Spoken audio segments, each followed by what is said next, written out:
Hello everybody, Jared Gucci here, Mr. Internet Tips, and welcome to What's Up Wednesday.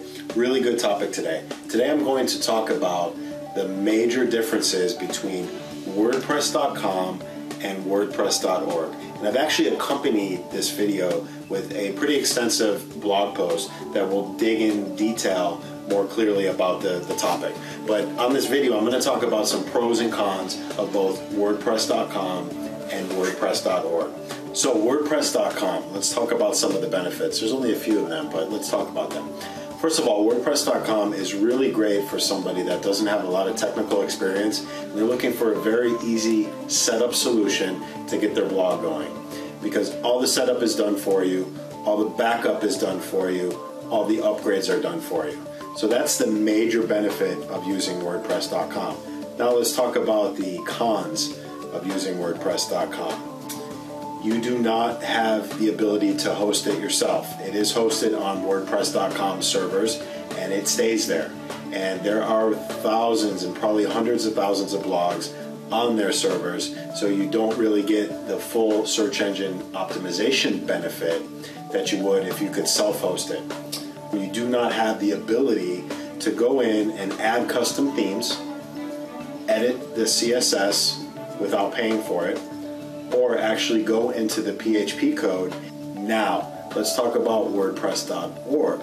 WordPress.org is a free platform that you can self-host wherever you want, and because you have the ability to actually self-host it yourself, you can do whatever you want with it. You can edit the PHP, you can edit the CSS without paying for it, you can upload custom themes, you can pretty much do anything you want.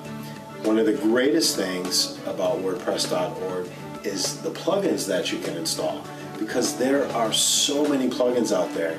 If you want to do something on your website, anything from a pop-up box to a full-blown e-commerce store, there is a plugin available for it. So let's talk about the cons of WordPress.org. First con, you do need to set it up yourself. There are hosting companies that actually will install it, set up the database, make it a lot easier. But as far as installing the themes or installing the plugins, you will have to do that yourself. It does require some technical skill. Another drawback would be you are responsible for stopping any spam. You have to handle your own backups.